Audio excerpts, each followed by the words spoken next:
winning way. It goes. Boom. I don't like that. I hate it. Hey, this is the Know Nothings podcast. I'm Mike. Hey, this is Ray. And this is the Know Nothings. Hey, and one of you lucky bastards could be our 2,000th follower on TikTok. Run over to at Know Nothings podcast and jump on that. And we've got 1998. Do we really? Yeah, we're really starting to make some headway on TikTok. Hopefully, we got 1998. You could be number 2. Anyway, we're episode 20. I'm lost track of what episode we're on now. 22.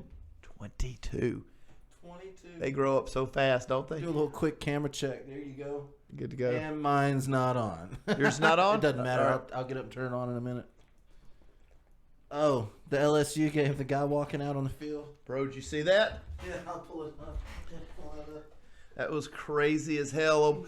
I'm watching the game live, and I was like, what is this dude doing?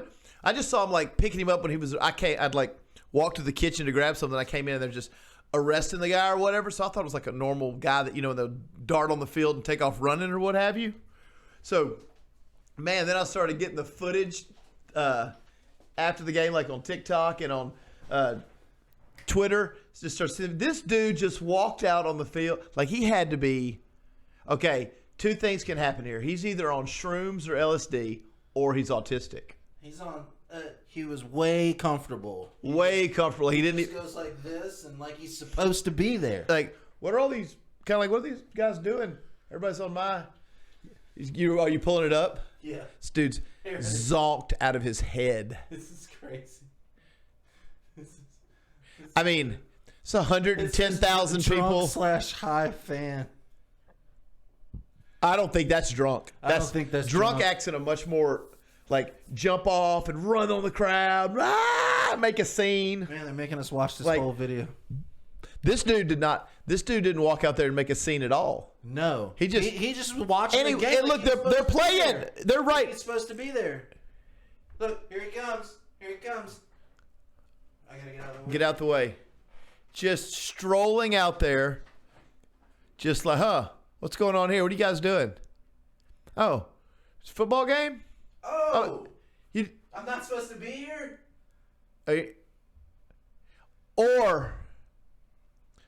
So maybe there's three possibilities. He's on LSD, he's drunk, or he's a freshman, had his first couple of beers on Saturday night. Or it was a dare. Yeah, but a dare just to stand. Well, I guess that made it look cooler. Like, yeah, like if you're just cool as shit, just go out there and stand there like you're supposed to be there. Yeah, like head there. So what do we?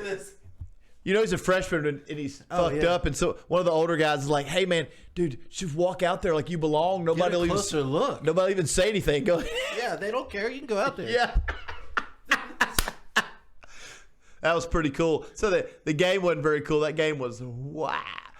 Southern. Hey, it was fun though. Southern's like a mile. Fun. It's a mile away. A mile away from LSU. They've never played each other. Sold out. They had like 100,000 extra people in Tiger Stadium, so that was badass. Well, what was really cool, what they don't show on TV, but you can watch online, was both bands got together. Oh, they showed it on TV. Really, they did? And they did. On the one I did, they did. I watched it on my Forever phone. 225, and they had the Southern band makes half the two, and LSU makes the other. They only had like a couple hours to coordinate that whole thing. He said 30 minutes.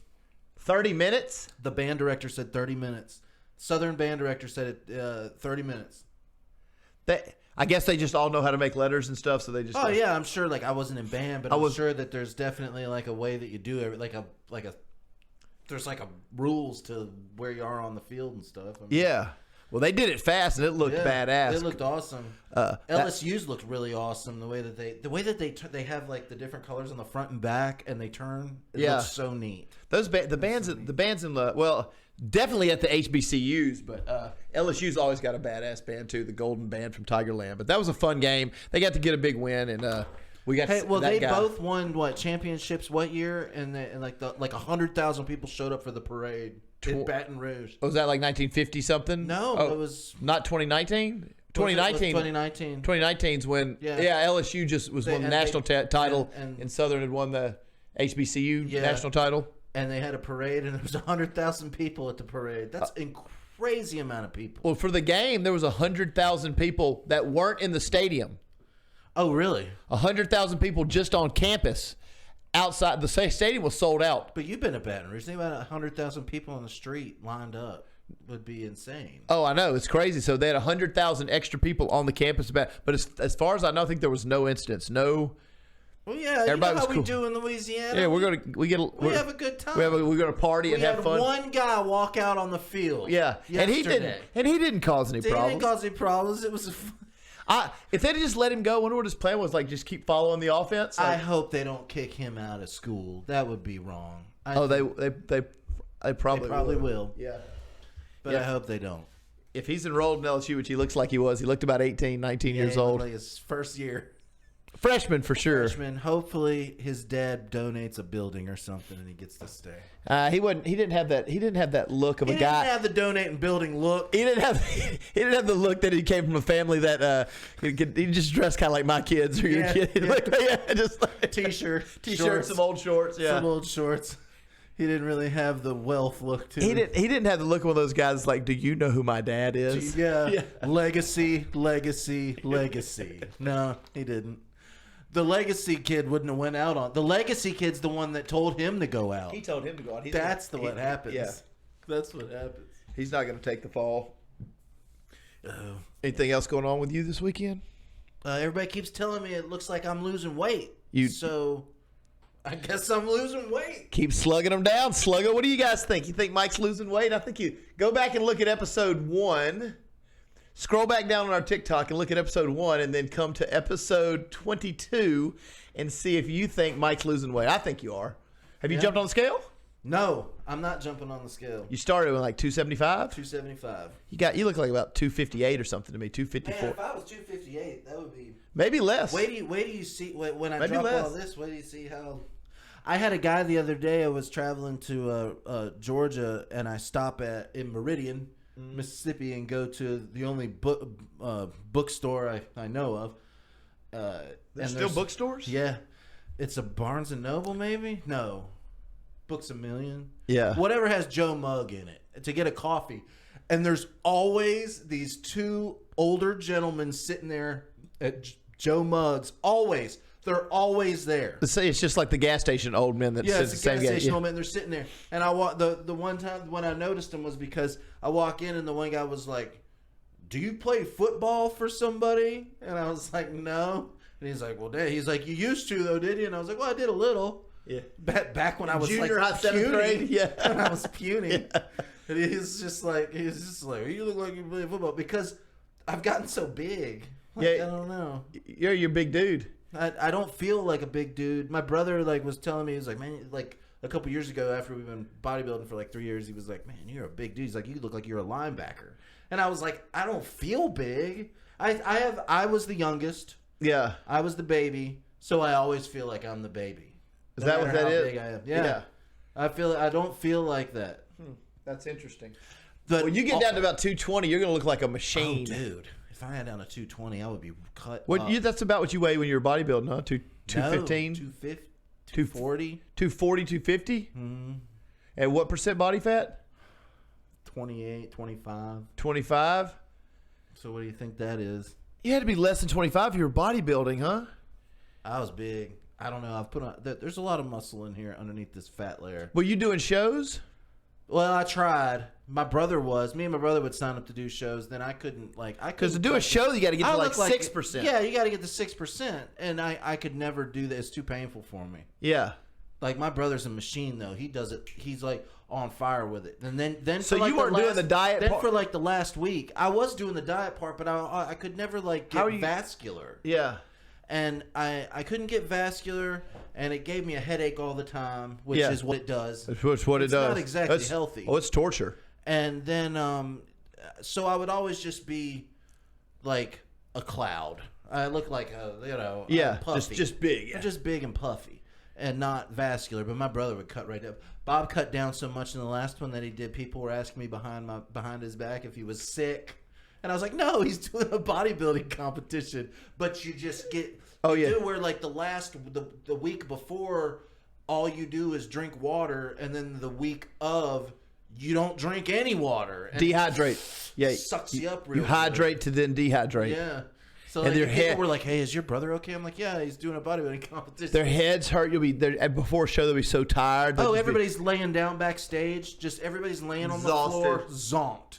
And then when it's time for them to get up there, they go, smell some smelling salts. Yeah. And then you get in there and then you do your routine. Start doing your poses. Yeah. And then even when you're doing that, your muscles like lock up and stuff. So what's the least you've weighed while you were training? I think because you should 220. I think if you got to like 220, 220 would be the sweet spot for you. I've got a couple pictures of you. Look like a machine at 220. I think 220 is when I look my best. So that's about 30, probably 35, 38 pounds from now. Mm-hmm. And you've started working back out, right? Well, sometimes you work out one day a week, right? Yeah, I'm trying to slowly get back into it. How many are you hitting, honestly? Like 2 a week. 2 a week? That's to the gym now. Now pretty much every day I ride the stationary bike. I thought that was hurting your ass or something. It is. I started taking a towel for all of y'all that get the hurt ass when you're riding your bike. I started taking a towel and rolling it up and putting it on the seat like this and sitting on it. Then that got the hurting, so I just went and got the pillow. And you get the big pillow, and I took a belt and wrapped it around the seat. So I sit on this big pillow. The only problem with that is now, like, my bike is, like, made for me. Yeah. So now it's a little hard to pedal because I'm up in the air a couple more inches. But so you're eating almost strictly plant-based with a little bit of a cheat here and there. A little bit of cheat here and there. And you're hitting the gym 2 times a week. Yeah. Which I could amp that up, but I'm just... Like I told you the other day, I was to 4 days a week, bro. I'm having a hard time getting motivated to do anything. Just get to 4 days a week. I need to like motivate myself to go to the gym and like not work, because then I'll do it. Be like, well, I'd rather do the gym and not answer my phone. Just leave your phone at the house and go to the gym for 30 minutes. I can't do that. As soon as I don't answer my phone, everybody freaks.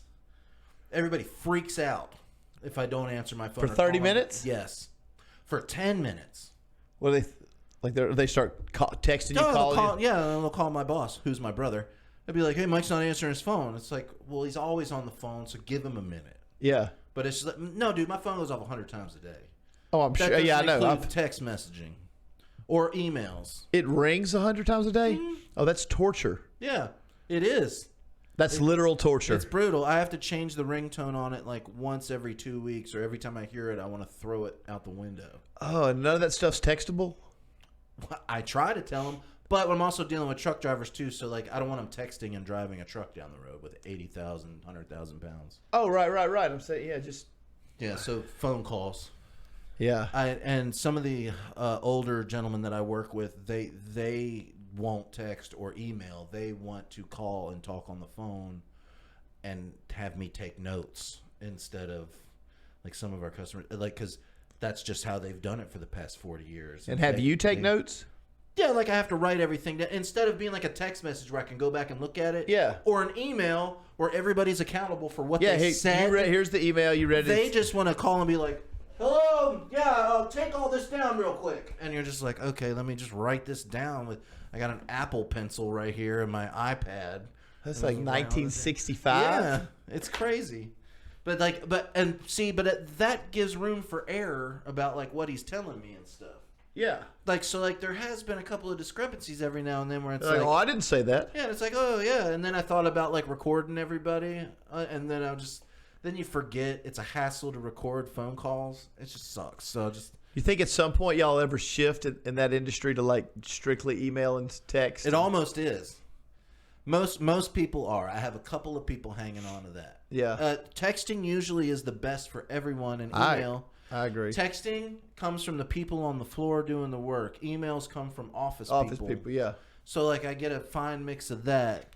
And then I'll sometimes have office people be like, hey, could you get a hold of so-and-so? Because, like, I have their direct number. And it's like, could you ask them if we could do this? And it's, like, not even really my job to do it, but I do it anyway because it gets done faster. Everything's your job, though. I mean, we all want it done. I mean, I'm not the kind of person that says that's not my job. Right. I don't like those kind of people. No. That if you say, hey, look, listen to me right now. If you say that's not my job, that's not a good way to do business. It's just not, unless you just want to be, there's a large swath. It's not a great look. It's not a good look. It never will be a good look. But there are a large swath of people that are like, no, you should just do your job. Are you talking about people in unions? Talking about people I'm kidding. more like Gen Z people who are like, there's kind of like a movement of like, we've talked about it before where, fuck it, I'm on vacation. You can't call me. You can't do shit because I'm on vacation. And we respect that, right? Like, I respect that. We think it's great. That's vacation. Well, I work on vacation. Well, the same kind. We work on vacation because we're closer to boomers than we are Gen Zs. Well, I have all the answers. When it comes to problems and things. Too. I understand. People call me for answers. Sure. So I have the answer. I'm the quickest way to get an answer. Yeah. But it still sucks because we have to always give the answer. The only way I'd have to go on a vacation where I go to like somewhere in the middle of a jungle where I get no cell phone service, and I'd be like, "Oh, sorry, I guess it'll be here when I get back." Yeah, and have you never done that in 10 years? Dude, we went to the Bahamas and I worked while we were on the beach in the Bahamas and sitting there working. And people think like, well, at least you're getting to work on the beach. They don't understand. Like it's the you're same not thing. There. You just want to throw the phone in the ocean, right? It's like, okay, I'm in the Bahamas. I'm gonna take 30 minutes away from my phone to swim around for a minute in this pool by the ocean, and it's hard to enjoy. Oh yeah. But it was coincided on a weekend, so like I just put my phone down for the weekend. We did it. You don't. But y'all are usually working during the weekend, huh? Oh, you're having to communicate with we communicate. But it's way less on you than it's on way the less. Than and on now, every now and then, nobody's moving on the weekend, so I don't have to really talk to anybody. That's your favorite time, right? Oh yeah, those are good times. Yeah, that's why you probably don't want to talk to anybody else on the phone after work. You're like, fucking hell, it better be. It sucks because like my friends like will call me, and I don't want to be on the phone. Yeah. And my family, like they live far away, so I have to talk to them on the phone. So I guess I don't talk to them enough because I hate being on the phone because it's my job to be on the phone. Yeah. I think I've nenever really liked the phone anyway. I didn't like it as a kid. Even as a teenager, you had like back then we had like call our girlfriends and shit. And you'd be like, oh, da, da, da. You know, I always felt like it was such a chore. Like, it's such a chore. This is like, that's even at like, I'm talking about like, even like at 12 when you first start, like, oh yeah, you got the balls to call this girl, and you're going to call her and be like, hey, what are you doing? You guys do this first awkward junior high conversation. This new, they don't know anything what I'm talking about, right? But, but we had to like call somebody on a landline, and you're in junior high, like 7th grade. You got to like start small talk with this little girl or whatever. Like, and I have no problem talking to anybody. I just absolutely hated it even then. But by the time I was like 14, 15, and it's like you have girlfriends, and it's like an expectation that you call them every night and you chat for 30 minutes. Yeah. I just remember laying in my twin bed, just like, motherfucking kill me. Like, I just hated it so much. Like, I can't, like, the good thing with, girls that age, you can just let them roll. Probably actually girls in their 40s and 50s too, but when they're 16, you just get them on a topic about themselves. And let them go. Yeah. And I was just watching that 70s show the other day. We didn't have speakerphone though, so back then we couldn't put the phone. I couldn't put the phone in. There was no speakerphone. This is like an old school phone with the cord, and it was laying in my room. We did have a cordless too, but there was no speaker phone. So you couldn't just like set it down. Now you can have them on speaker and walk around the room and do other shit. Yeah. Or put your headphones in and just do whatever you want. So even when that was our only option, I would go to a party and talk all night, or go to like somebody's house and rattle, or do like I do on the podcast and just fucking just talk all the time.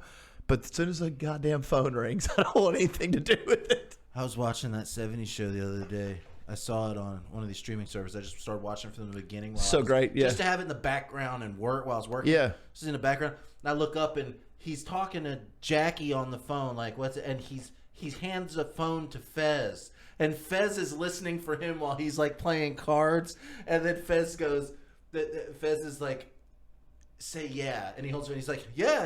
And he hands the phone back to Fez so he doesn't have to listen to So I think it's a guy thing, right? So it must, no, I don't. I guess no. I always enjoyed talking to the phone to girls constantly. No, do you ever had that moment back in the day when you were doing that? You were like really into a girl and you talked to her on the phone like until like 1 or 2 o'clock in the morning. Yeah, in that first stage of things where you're like, I'm really intrigued by this person. I like them, and this is my only form of contact. Absolutely. So yeah, even I liked it then because you're like so intrigued by this new person. You're like, I really like this new person, but I think this has ruined all of that. But as soon as that's over, you don't think that happens anymore? Huh? There's no connection like that? They're texting.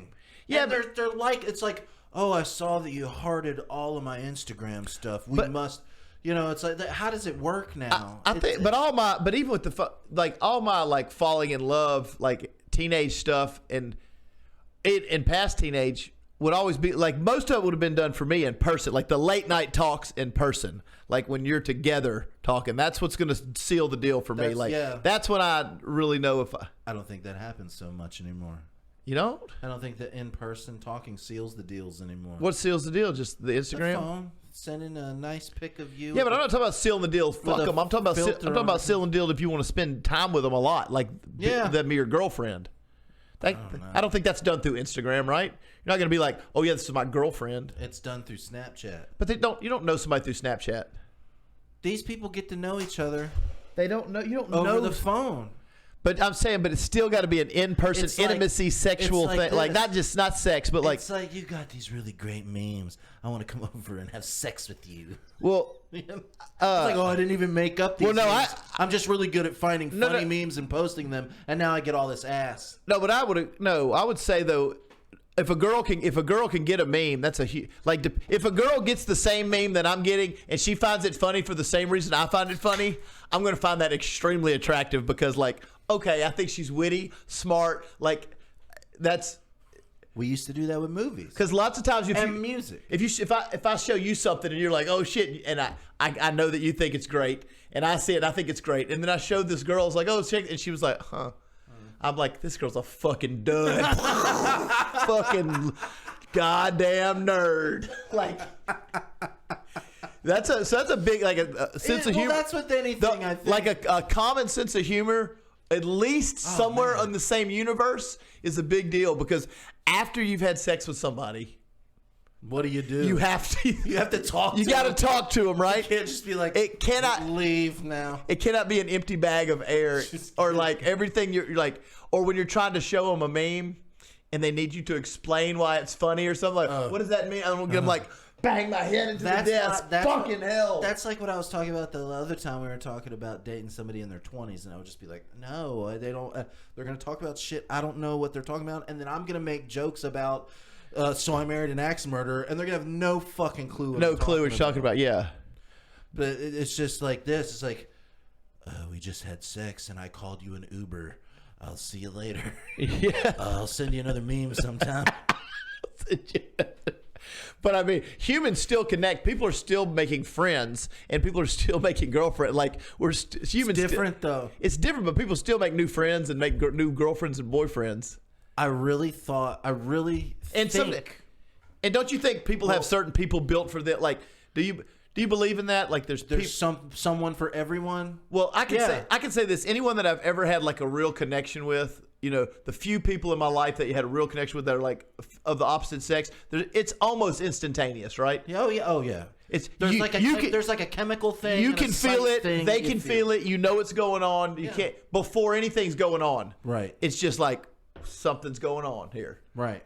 The ones you feel a true connection with, not the ones you're just like, oh, that's a cute looking ass. And no, the ones you really you get it. They're like, oh, or you talk to them, or you is it pheromones? It's because like obviously like the attraction is first. Like you're attracted to a certain person, so boom, you're attracted. But that makes 1,000 people, right? Yeah. Yeah, but then you talk to them, and it's the next level, and that starts eliminating. Ooh. And we're getting eliminated too because people are like, we're getting eliminated. There's people like nothing to do with us. Yeah, we're not special. Say this is like kind of thing ours. Then there's kind of like a chemical pheromone thing that happens, and then it even gets sweeter if you like get each other on that deep level. Yeah, like you get each other on, and like, and then you're like, oh yeah, or you say something that you know is, or for me, like if I say something and you're like, they're not going to understand what I'm talking about, or they're not going to think that's fun. And they do, and they get it. You're and like, they give it right back to you. And they give it right back to you. That's the best. You're like, oh yeah. Yeah.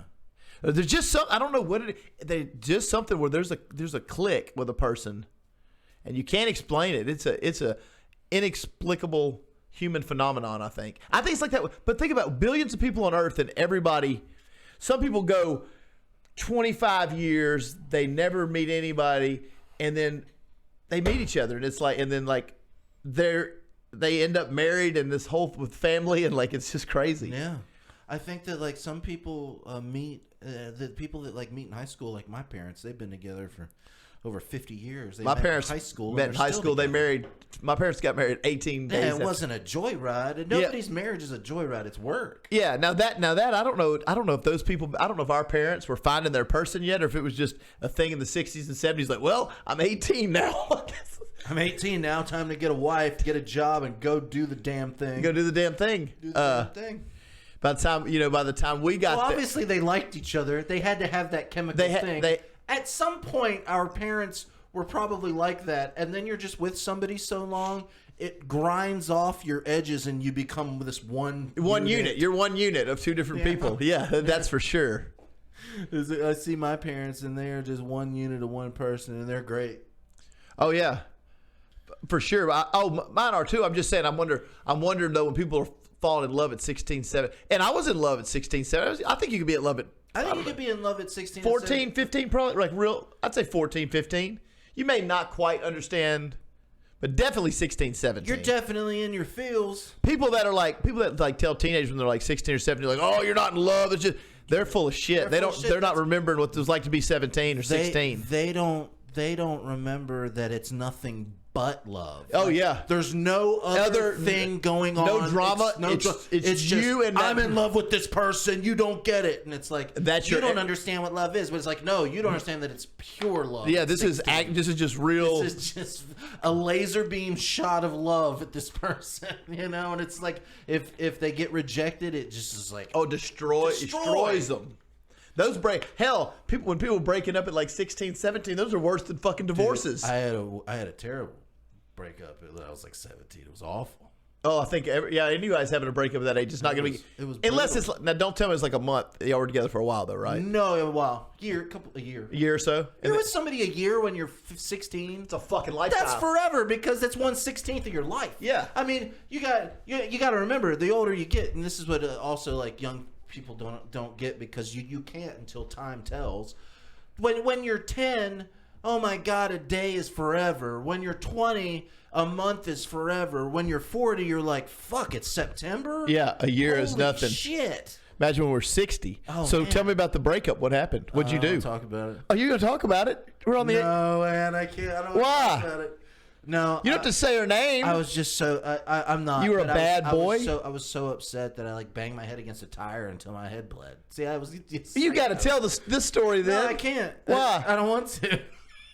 Bro, that's it. That's what you get. You get to bang the head on a tire until my head. It was 25 years ago. It's so stupid. 25 years ago. I'm a 43-year-old man. I'm not going to talk about that. I talked about smoking and naked on a motorcycle. That's a great story.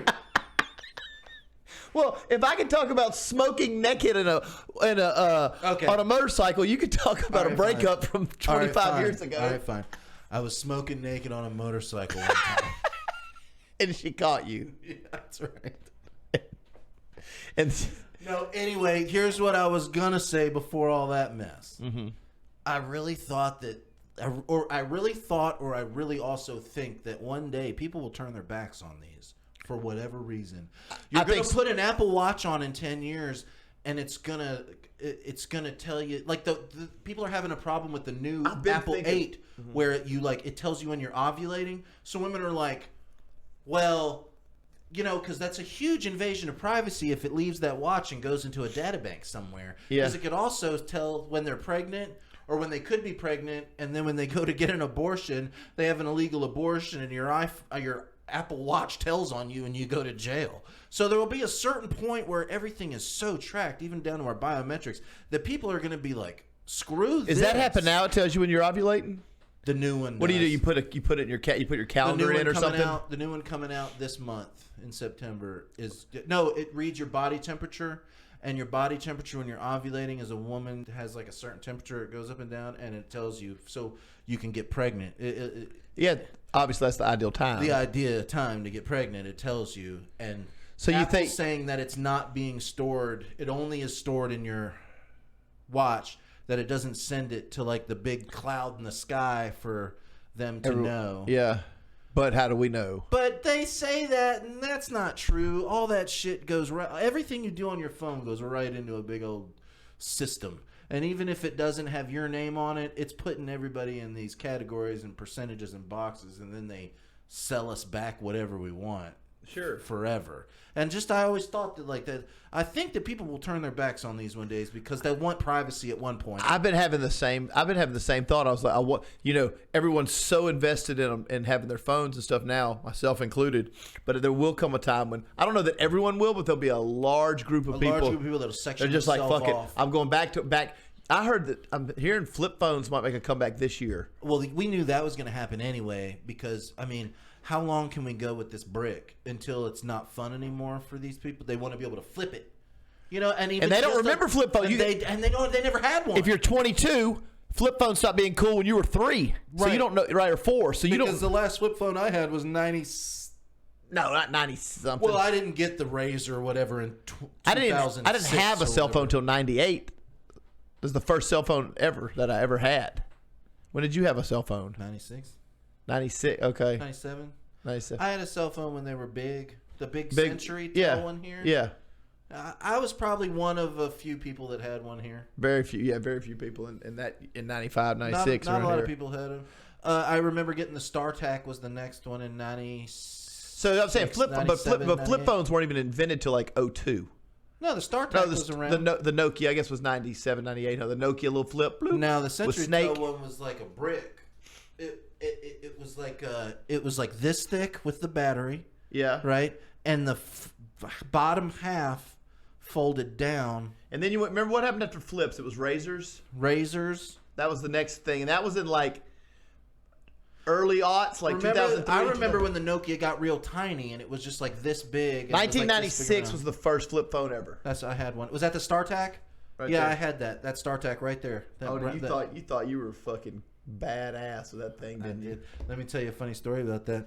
So like I go to StarTAC right there. Yeah. I go down to like before Verizon, I believe it was called CenturyTel or Century One or Cellular One. Cellular One, and Cellular One was here in town, and I went down there, and one of my friend's moms was a salesman and had the salesman, saleswoman, salesperson, sales them, and and like just I didn't have any money. I was a junior in high school. Yeah. And she knew my parents, and she was just like, "Oh, here's a StarTAC. It came to about $350. Like that's a lot back then for like and all that. Well, I go home. Now they're like $1,200, but I didn't even ask my parents. I go home. I've got this cell phone, the StarTAC, and Mom was like, "Where'd you get that?" And I went, "Oh, I went down to Cellular One and got it from Miss. I won't say her name. Yeah." And Mom was like, "You did what?" I was just like, "Yeah, they're just gonna send you the bill. Don't worry about it." I was and so like Mom's like, "Oh God, when your dad gets home, he's gonna blow his fucking lid." You did that without it. You wouldn't billed your parents $350 without even asking? Yeah. That's so ballsy. What would make you be so ballsy? I don't know. My mom would have taken that phone right back up there with. Well, here's what happened. My dad got home and he yelled and he told her to take it back up there and give it to her. And then my mom was like, "Well, wait a second. This is actually safe for him to have. He's going to have a phone on him all the time, and we can call him. He's driving around in his car. He'll have a phone on him." And so like she kind of talked my dad off of it, and I got to keep it. So your little plan worked out. You should have been. Were you not even nervous at all? That like is that like a normal thing to do in your house? Just go bill your parents $350? I just come to realize that I was kind of a shit. I would go to the my poor dad. I would go to the country club here, and I would just walk into the thing and buy food and shirts and whatever, and my dad would get a bill for like $300 from the country club and flip out on me and pay it. I don't know. My dad would have beat the dog shit out of me. I'm talking about like I would not be sitting here with you. He would have fucked me up. $300 like okay, well, people are gonna be like, "Oh, you privileged piece of shit" or whatever, because like I had a Texaco card, and like one time my Texaco gas bill was $200. Gas was 85 cents a gallon. Yeah, 85 or 90. Yeah. $200 for all I did. Dad was always like, all you do is run the roads. Yeah. Then I became a truck driver, so it makes sense. So it panned out for you. But yeah, all I did was. So they didn't give you any around. limit. They didn't tell you like, hey, here's your card. You can put $50 a month, or here's the. Don't ever do. They never told you anything like that. I don't remember if they ever. You sound like an only child, but you have. I brothers was an only child at that point because my brother's 9 years older than me and my sister's 7 years older than me, and they didn't live with us. Yeah. So I was an only child. This is so wild to me that like I can't even put it in words. I know it sucks. Yeah, Mom would have beat me with whatever was nearby her. Oh yeah, I would have if my kids would have came home with a cell phone and said, "Oh, I charged this iPhone. I just did this $1,000 iPhone to your account," which would be the same thing you did with Mr. So and So, with Mr. Jones that knows you. He said you're good for it. Well, yeah, he said you're good for it. He's selling a phone to a kid. Yeah, that is. I would not have even thought to do like it. Of course, I don't know, man. My mom was like, my mom would know if she usually spent back then, if she was say she spent $225 on groceries and she spent $227.50 this month, she would know that she spent $250. Like she tracked every penny. That's you. Well, let me just tell you this. When we were growing up, all of us were in the house in Virginia. My mom would buy my parents really stretched a dollar, but like even down to like my mom always cooked, and she was an awesome cook. Yeah, badass. Like no, we never ate anything. We never ate out. Never ate out ever. My mom cooked everything. If we wanted pizza, my mom made pizza from scratch. Yep, same. We had breakfast from scratch. We had, my mom. Everybody would come over to the house just to spend the night to eat. Yeah, because my mom made these great meals. And she'd make you breakfast. She'd make cinnamon rolls from scratch and line them all up and chop them up, put them in the maker, all that. And I would just remember like she would take a gallon of vitamin D milk and like a magician turn it into 2 gallons by adding water to it and putting it in another thing. And that's because we use so much milk. Yeah. We were my brother and sister were in high school and I was in middle school, and all we did was consume food all day. She just made whole milk, skim milk. Yeah, right. You got 2 gallons for the price of one. When I grew up, I was drinking whole milk and I was like, oh God, this is awful. This is like so thick. Yeah. And so I started buying 2% in skim milk. Because that's really what you were I was really drinking the whole time. Just had the red label, but it was yeah. So I can't believe she's like that, and then I also think they kind of felt sorry for me because they moved me from my entire life in Virginia to Louisiana. Did you throw a fit about it? Were you like, this is bullshit? I hate y'all for doing this. I didn't really. I was sad. Yeah, it was real because I didn't do any of that. I was just sad. So I think they can tell you're sad. I think they kind of just like let a few things go here and there because of what happened. Because of that. Oh, I mean, look, I gave my parents hell on all fronts. I was I was wild wild, but I would steal a car and crash it into a tree before I would have felt comfortable just charging $300. Really? Oh yeah. Oh, I'd have felt comfortable walking naked, drunk in the house more comfortable than charging my family $300. Oh, no. Well, you got to remember, I was a kid, though, and like this grown woman, I went to go look at these flip phones. She groomed you to sell. She got you. She groomed me to get the sale. Yeah, she knew what she was doing. She's like, oh, yeah. They got the money. Let them they got just money. Get the phone. And if they don't, they'll bring it back. I'll sell it to someone else. I can't believe she didn't. Well, if that would have been my mom's friend, I can tell you that's what it went down too. Mom would have went up there with me, made me give the phone back, and she would have told her and her friend would have had the fight of the century where my mom was the main talker, and she'd have been like, for not calling her and getting approval before she sold a child a phone. That was $350, which you're talking about 27 years ago. $350 then was, let's say, $1,000 now. Oh yeah. Yeah. Oh, no, my dad was on an allowance. Like, you had an allowance? My dad had an allowance. I didn't have an allowance. I had an allowance, too. You didn't have an allowance. You had free fucking reign to everything. You just go to the country club, pick out 3 polos, and eat a goddamn hot dog, and send them a $700 bill, and go pick up a phone. Dad, and then you got you got your gas card in the fucking car. You didn't need it. What'd you need an allowance for? And then if you were like, hey, I need some fucking food. You got steak money, Mom? Give me that shit. Actual money never crossed hands. That's the funny thing. No money ever. You just didn't even realize what you were spending. Yeah. You were just thinking this is how people live. I really did, yeah. Yeah, this is how it is. What do you mean you don't have money to come pick me up? I got a gas card. What's wrong with you? Yeah.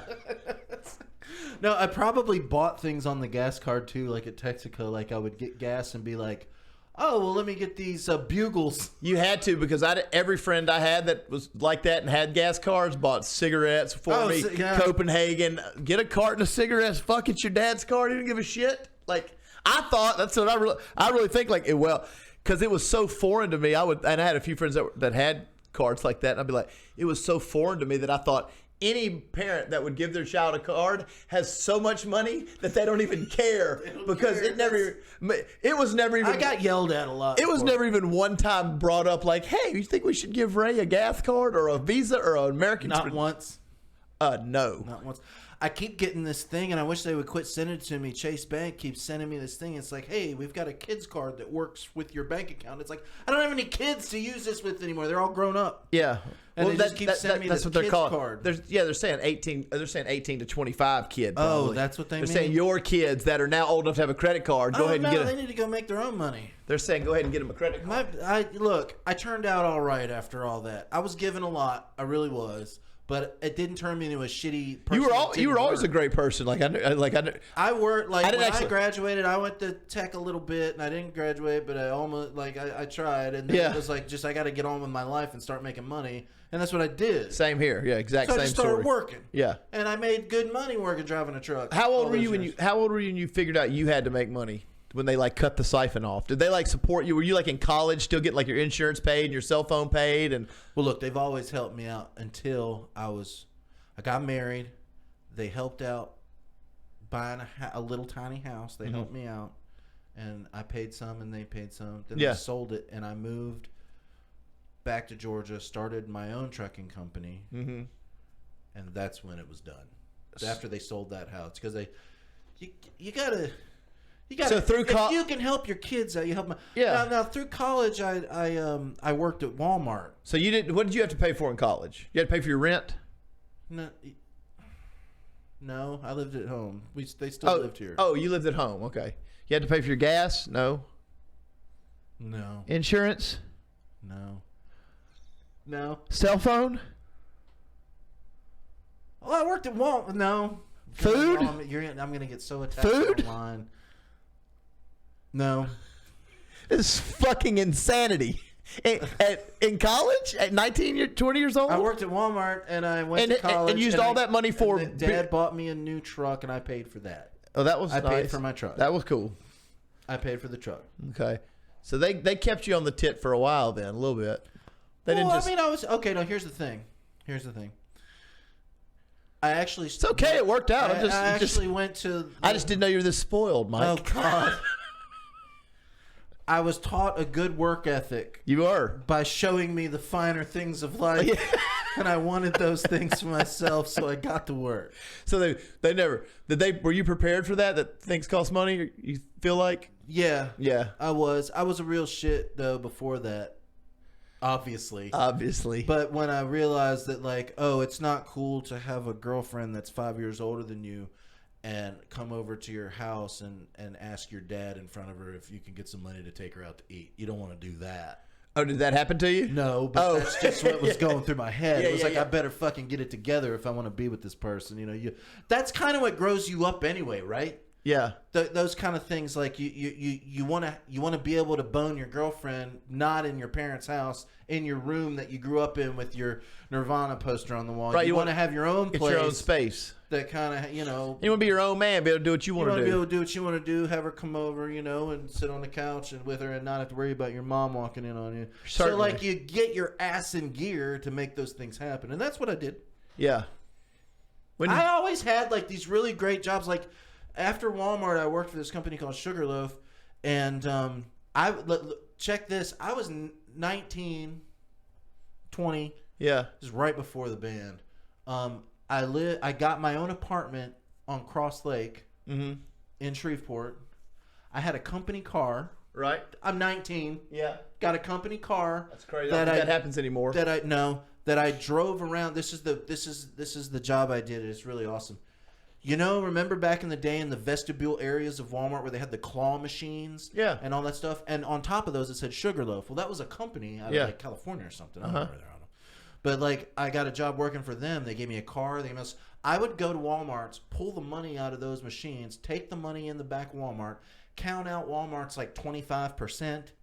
In like quarters and dollars. Did you have to physically count all? I had to physically count it in front of somebody with a machine that would count it. Oh, you had a machine. Okay, y'all go I count. had a quarters machine, and then You'd go count it. It'd be $540. You'd give Walmart their $180. Yeah, and like a CSM would stand there with me the whole time and watch me, and then we would sign the thing saying, "Yeah, this is how much I got."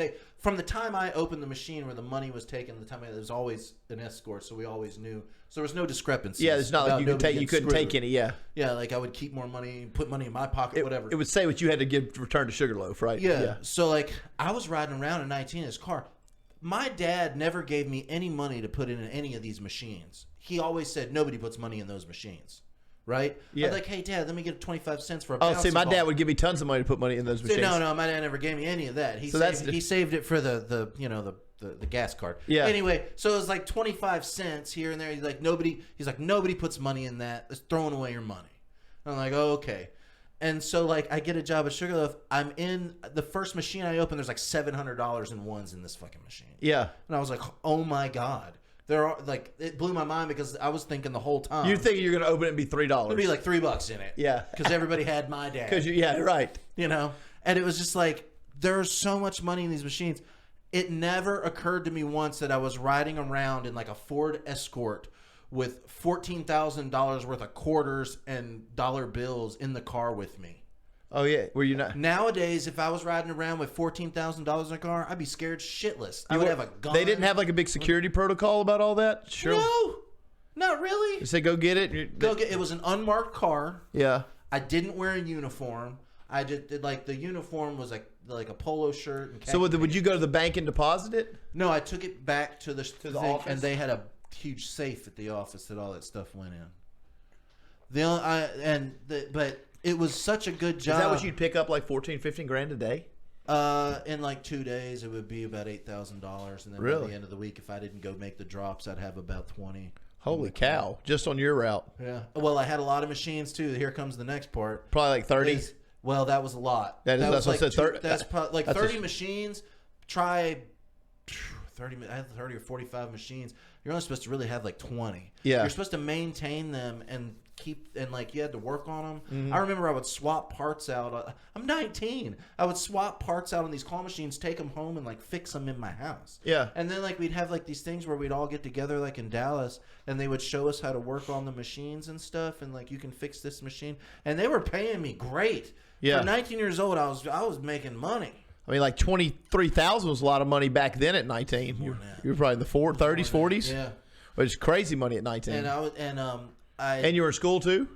No, at this point I was done. Yeah. I had gotten food poisoning really bad and missed a bunch of school. I almost died from food poisoning. And people die from food poisoning? Well, my face was black. Where'd you eat? Ryan's here in town when it was open. Did y'all sue him or anything? You got that sick? No, but I just missed about a month of school and just dropped out. Yeah. I didn't go back, but like I had you couldn't even recognize me. My face was so messed up. It was like a black. It was really odd. The doctor like gave me a bunch of medicine and told my mom that I had enough like medicine in me to stop throwing up for like me, her, and him, and I was still throwing up and couldn't stop and all this stuff, and it was brutal. But anyway, I came out of it. Yeah, thank God. And so then I just started working. I was just like, I'm just gonna work and make money. Let's do it. Well, that's what happened to me. So but at like the things where we go learn how to like fix the stuff, I guess like just me tinkering around with all that stuff, I just started showing, like this dude was showing stuff, and I was like, well, let me show you how to do that real quick, because I knew about all the machines. Yeah. And they loved me. They were like, this kid right here, you know. Well, yeah, you're doing your job, you're doing what you're supposed to do. That's what people love. I mean, that's. And but anyway, I ended up quitting because it was like there was too much work, and they wouldn't hire. You know, when you do too good of a job at something, they just keep adding to you, keep adding to your plate. What I'm doing now. Yeah, you do too good of a job, and then you don't answer your phone in 5 minutes, and everybody freaks out. Yeah. So it's like you do it too good, and then they expect you, and then you're stuck. Then they start giving you more and more. Were they paying you more or no? No. They wouldn't pay you more. They just give you more. No. Somebody quit that was right next to the region of mine, and I got like double the machines. and being who I am, instead of working Monday through Friday, it was just like, at 7 days work, get up at 4 a.m., leave in the car, go to Texas, all the way out to like Marshall and all these places, and go to all these Walmarts, and I'd have to get it all done. Yeah. And then finally I was just like, man, this has got me like, I can't even like, I did this probably for months. Yeah. And then I was like, I can't even function. Like, if that was me now, it'd probably be a month and I'd be like, yo, done. But being 19 and having all that energy. You went for like 3 or 4 months? Yeah, I went for like 3 or 4 months, and then I was just like, one day I just didn't wake up. Like one day I did, like one Saturday morning, I was going to get up and go do the thing. I just didn't wake up all day, and I woke up and I was like, oh my God, I didn't go do those machines today. Yeah. You know, I'm never going to be able to get this done this in the coming week. And I'm 19. It's too much pressure. Yeah. You would have got it done the next week, though. Probably. Did you give a notice, or you just quit right then from... I tried to give a notice. They were kind of jerky to me, so I just took all the money, put it in the thing, and left the car there. Okay. And left. And moved back here. That was in... What state was that in? That was in Shreveport. That was in Shreveport, okay. Damn, that's a crappy way to quit. It was. Well, I was 19. Crappy way to quit. Then they said they weren't going to hire anybody under the age of 21 after that. Somebody told me that I was friends with that did the same thing I did. Yeah. They told that worked over this area. You set that policy. Yeah. They're like, we're not hiring these kids like that to do this job. They can't, because they quit. They can't handle pressure. Like, yeah, it's a lot of pressure. It was a lot of pressure. Yeah, there's a lot to do, and I didn't have the like most kids don't have the thing to call your boss and go, hey man, I have 40 machines to do a week and it's impossible. Yeah, I've been doing it for 3 months and I am wore out. I need some help. That's what a grown man would do now. Right. Yeah. Not 19-year-old Mike. 19-year-old Mike was like, this is too much. I'm leaving all the stuff here and I'm going back to Ruston. Did you even leave him a note or anything around the money? Fuck you guys. No, none of that. I wasn't, I'm not like that. Yeah. And so I just took all the money. I put it in the safe. I closed it up. I locked it. I put the key on top of the front tire of the car and I left. How would they know it was on the front tire? I told them. Oh, you told them. Okay. You called them the next day or something? Yeah. Hey, I just couldn't. Did you tell them why? Yeah. Did you go get your CD? You got your CDL in 21, right? 19. That's when I got my CDL. Right after that, you said, I'm going to get my CDL. Yeah, I got it with I got my CDL. Now, what was your connection to trucking? Your brother was in trucking at that point? Yeah, my brother was in trucking. Okay, gotcha. And so, I got my CDL, and it was an intrastate license of Louisiana because I wasn't 21. Right. It said I could only drive in Louisiana. And it also didn't have an air brake endorsement because air brake endorsements, you got to take a test with a vehicle that has air brakes, which I did not. I had a Dodge Dually with a 40-foot gooseneck trailer. So it was. That's what you took your test on? Yeah.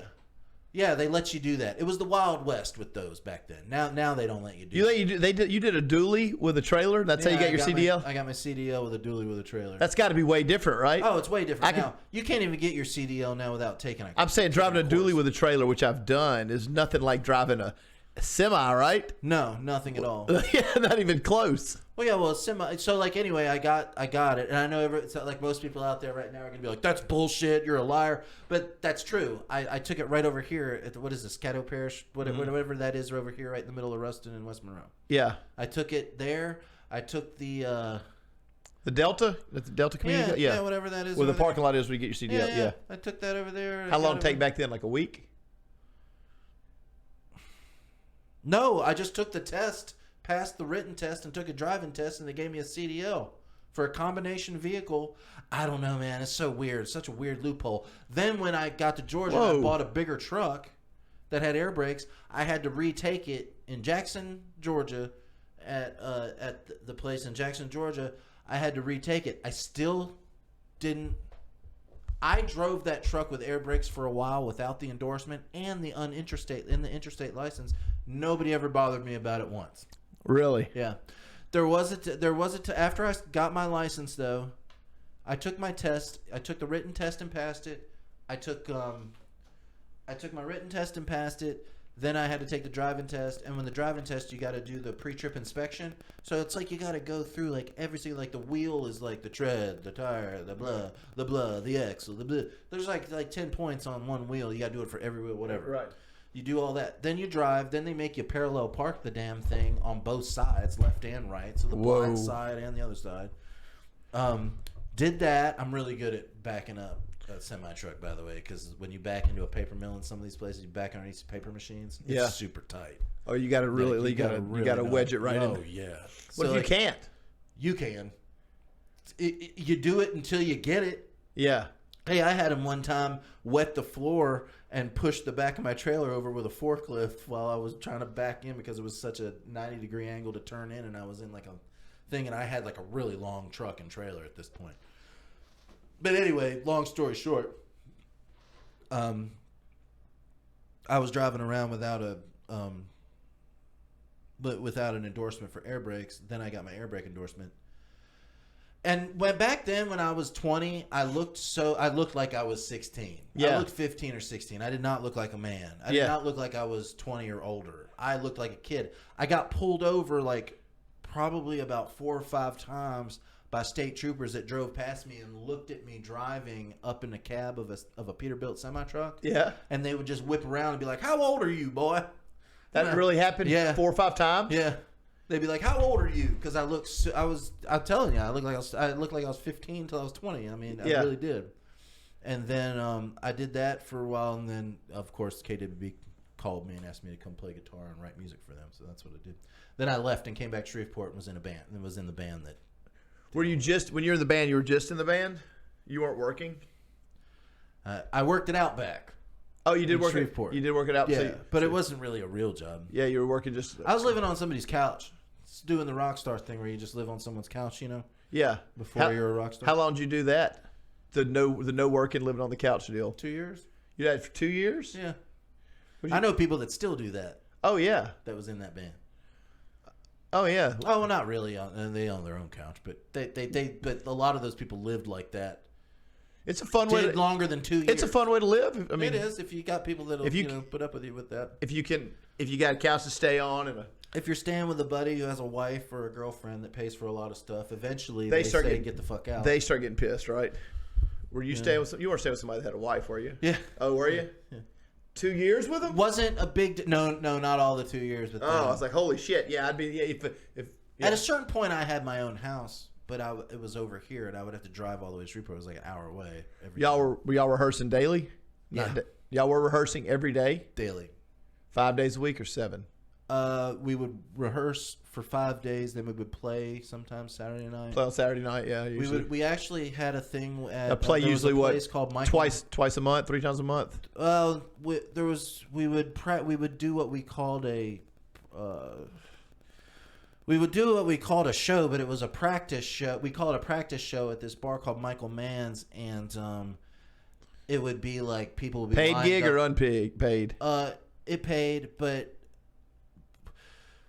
What were new bands getting back then at club shows? $150. We got more than that. We would do that for Michael Mann told me that he paid off his bar and opened a restaurant because of us. Really?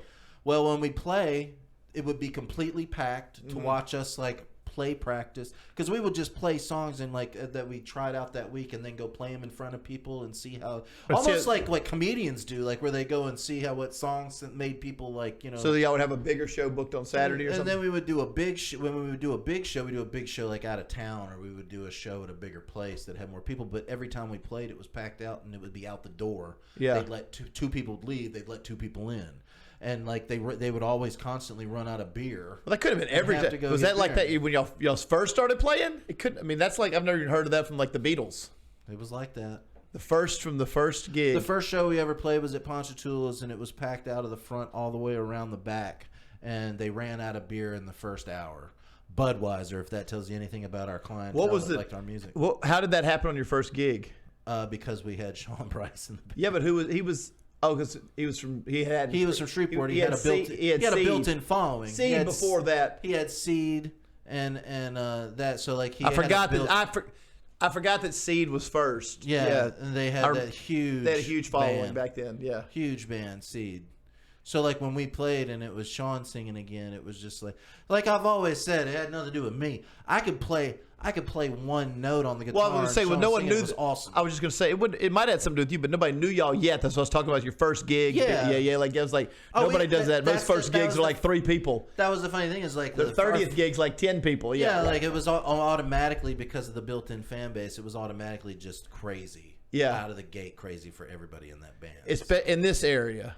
But when y'all went out, it had to be different, huh? Well, yeah. Well, because no one knew him out. No one knew him out, but we would play like once and then come back and people would be there. We would play, and actually all the other bands, when we came back, every band in a 50-mile radius from that town would come see us play. Really? So like we would get into like these things with bands where it would be like, hey man, who's going to play first? And we would be like, we'll play first. Yeah, we'll play first and kick your ass. Like, yeah, man. We'll headline. It's like, okay, guys, y'all play first. And then we would go on stage first and just blow them off the fucking stage. And then they would come up afterwards and be like, fuck you guys. You all knew you should have played second. Y'all did. They were like, hey, man, it's your town. Hey, your town. You wanted to play. You were the one that came up to us all who was going to play first. So. Yeah, that really is how it is. Yeah. That's exactly how it is. And you know when a band's better than another band. Easy. Yeah. It's pretty obvious for people that are better. Yeah. And I would like to reiterate that once again, it really had nothing to do with my playing ability. Like, I'm a mediocre guitarist. Probably and not. You're probably better than mediocre now. I'm fine. I'm all right. But then you were probably at least mediocre, huh? I was mediocre then. I was trying new things out with a 7-string guitar and just kind of like drop C, tune up to a drop C and playing. So it sounded different. Well, that was cool. That was cool stuff to be trying out. Yeah. 21 years ago. Yeah. But it was, I mean, I played one note for like 3 minutes, and it was the best thing I've ever heard Sean sing over in my life. Yeah. I mean, I played one chord for 3 minutes on one song at the end of a song. So. Lots of things can sound cool. Like there's lots of ways to make music. Music's that's so interesting though that you're one of the few musicians ever that tells the story of like, yeah, my first gig was packed. Yeah. Like, well, it wasn't my first gig. I know I was in bands before. No. I mean, a band's first gig, you can even get like these. If you go by Aerosmith and go to Aerosmith and Sabbath and Zeppelin and like these Jimi Hendrix and ask them, hey, how was your first gig? Like, yeah, there was 2 people, the sound guy. My next one I had about 10, and they had these whole like where they went year and a half to. You're like. The first story was like, yeah, we'd like put a flyer up and everybody came. The whole city. Yeah, the whole city came. Yeah. It was cool. Yeah. That was a cool situation to walk into, huh? It really was. The original lineup, though, was me singing and playing guitar. And then I quit driving truck when I was 20 and came back over here. And the original was me singing and playing, which... when halfway through over here, they called me and told me they got Sean to sing, and I was like, "Oh, thank God!" I didn't even know who he was. Yeah, you just were glad to have a singer. I was just glad to have a singer because it seemed like a lot of pressure. On guitar playing. Then I can focus on guitar because like I can't do both. So hard. It's so hard to do it right. To write songs that you can play live and you can sing and then sing and play. Super and hard. Sound cool. Yeah. It's really hard to put both of those together for me. It's either I got to do one or the other. I got to focus on one 100% or the other 100%. I think it's for most everyone. Yeah. So I mean, so that was just they were like, hey, were y'all called KWB then? No, we hadn't even come up with a name yet. Name, it took us a while. It took us a couple of weeks to come up with a name. Yeah, a cool name, 1000 Watt Bitch. That's 1000 Watt Bitch is a cool name especially in like 2000. Yeah. For like in 2000. I think it's still a pretty cool name in 2022. I think so too. I mean, times change, but still 1000 Watt Bitch is. I don't know if Warner Brothers would let us use it again. I don't know how all that works. Well, aren't you about to start recording something? Didn't you record something this week, or what's the deal there? No, we didn't get together. That's the hardest part. We're grown. It's hard to we got other things. I thought y'all made plans to like, hey, we're gonna do something. I thought we did too, but there's the other problem.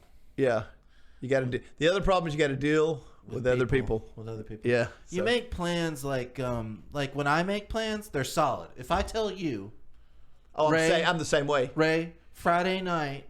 We're going to do the podcast. If something major doesn't happen, you can bet. Yeah, you can set your calendar. You can set your watch to it. When I say I'm coming, if I tell you I'm going to be in Maine next Wednesday, be standing in Maine waiting on me. I'm coming. When you're talking to musicians and you say, hey, this Saturday, let's get together and record some stuff. And they say, yeah, that sounds great. And you text them back and say, hey, let me know when you want to do it. And you don't hear from them for a couple of days, it's not happening. It's not happening. Yeah. They really didn't want to, or they get nervous, or they don't feel like what I've realized, a lot of people that I played with before, they get nervous about what everybody's going to think if we get together and put something and let people hear it. And I'm just like, fuck that. We just do what we do. I think sometimes musicians think people are thinking way more about them than they are. Exactly. And that's where I'm at. Way more about them than they are. I'm super humble. Like, dude, we get together and play with it. It's like this podcast. People are going to hear it, but not as many people as we think we are. Or whatever. Like with even worse is music, because music's what I'm talking about. Musicians are what I'm talking about specifically, because I hear that kind of shit all the time. Oh, I don't want people to think I'm doing Dude, nobody gives a fuck. Nobody gives a shit. Nobody's paying attention. You're not. People barely give a shit about Corey Feldman, and it's hilarious. Yeah, it is hilarious. And it's fun and hilarious, and he's famous. Well, and nobody gives it kind of. But he's famous. Yeah. He's still famous. But I'm saying there's okay, Mike McCready from Pearl Jam and Eric Clapton were getting together with Ozzy, and nobody was talking about it. Nobody knew until it was about time for the stuff to come out. Okay, are you as famous as Eric Clapton and Ozzy and Mike McCready? Because they were able to do it without, or Axl Rose joins AC/DC as the lead singer and is rehearsing for 2 months, and there's not a fucking peep of it. Nobody knows until they're going to until it's solidified. They're going out there. So if Axl Rose and Eric Clapton and Mike McCready can get away with it, you can too. Yeah, it's like, who cares? It's like, here's how it works. Let's say we get together, we write something, and we put it on the internet, and 3 people listen to it, right? One of those being my mother. And then, say 500 people listen to it, and they'll go, oh, that sucks. That's it. It sucks. It's not going to matter. It doesn't matter anymore. They're going to go about their day and never think of it ever again. Never again. Or whatever. Yeah, I know. I mean, it cracks me up whenever I hear musicians, and I'm around a lot of it. They think they're real important. The things they say and do, and I'm like, dude. I've never been like that, even with You cannot be. I've never been like that. I'm always like, well, look, it's not going to be that great. And look, but the best people in the business are constantly doing shit. They're constantly trying shit, writing shit, playing with people, collaborating, talking to people. They have piles of stuff they don't use, but they still get to. They don't I can't get together because I don't want people to. Yeah. Well, there's definitely a vibe that you want and a vibe you don't want. The vibe you don't want is the one where you're walking around talking about how great you are. That's not cool. That's not cool. Also, when you're backstage, or how important you are, or being backstage, and goes hand in hand with being backstage with national recording artists and wanting to get pictures with them and stuff. You don't do that either. Oh, hell no. You act like them.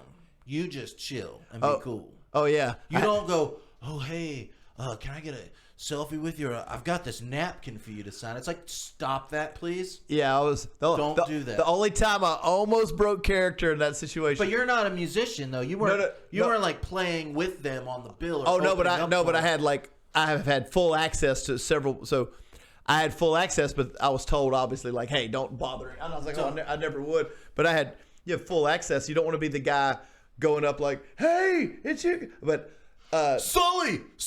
The guys. They actually I actually one time they told us not to look somebody in the eyes. Oh fuck that guy! But Judas Priest walked. I'm standing on the sidewalk just chilling, drinking a beer backstage, talking to the bass player from some band, and all of a sudden I was like, "Holy shit!" All of Judas Priest in full. They had to put the full stage clothes, full regalia. They're walking on the sidewalk 1 foot from me. It's still daylight. They're going just to the trailer. It's 2 hours before they play. They walked from me and I was heart was beating like a little kid. I was from Heavy Metal Parking Lot. I was I'd jump his bones. I was I just froze. I didn't take a selfie. I was so wanted. I was like, how can I get this? But there's people everywhere. So I'm there's no way I can do this slyly and take the picture of them. So I just had to be gave them the head. They didn't head nod me back. No, they're not thinking about you. but I was about to go like, can I have your autograph? Yeah, you can't. You got to refrain from all that so you can stay a serious human being. The other musicians that were around, you just kind of get used to them, and they're not like megastars. I hadn't seen any megastars, and then so like when megastars appeared, I went, it's hard. I went, shit. Well, you kind of that's fucking Rob Halford. When you see a megastar, you kind of see their aura. Oh, that's an aura. There's an aura, and there's an energy and an aura, and it kind of just goes. Whoa. There is. I've been there and done that, where you see somebody like that, and you're just like, good Lord. Yeah, they had. Yeah, it's they're like, not even singing or doing nothing. It's they're like just walking through. I can tell you this scene as they walk through they're walking through like just backstage care, and all these people are backstage. What is that? What is that thing? Well, look, these are all artists, managers, people in the photography. These are all people in the business, right? They're around stars all the time. And when Halford came walking up the sidewalk with that, it got like silent. Everybody quit talking, and it was just kind of like everybody was going. That's Rob Halford right there. It's the energy in the room. He just sucked all the energy into him. And everybody was like, whoa.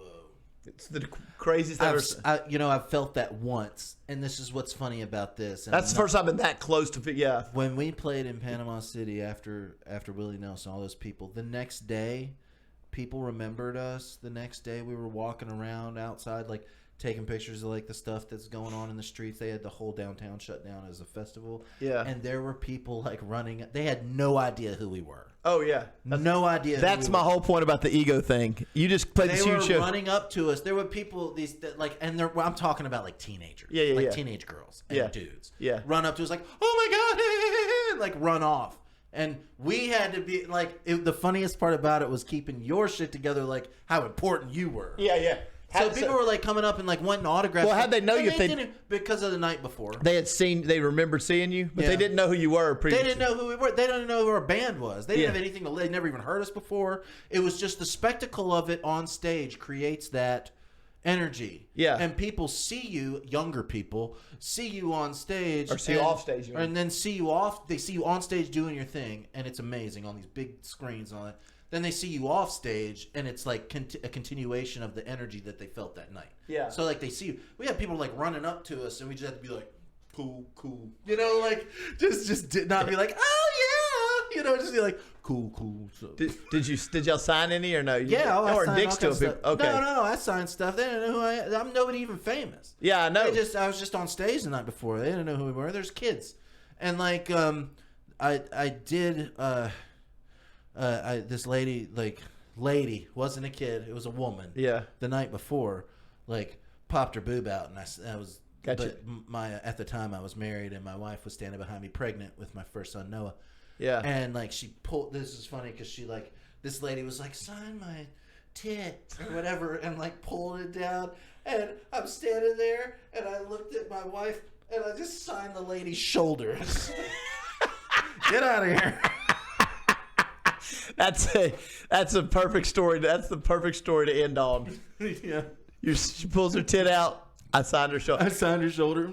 Before we end, what did your wife think about that? Was she cool with that? Yeah. She didn't. She knew it was part of the gig. She had perspective. Yep. Good deal. Yeah. Well, I hope you guys have perspective. Go to TikTok. We'll see y'all later.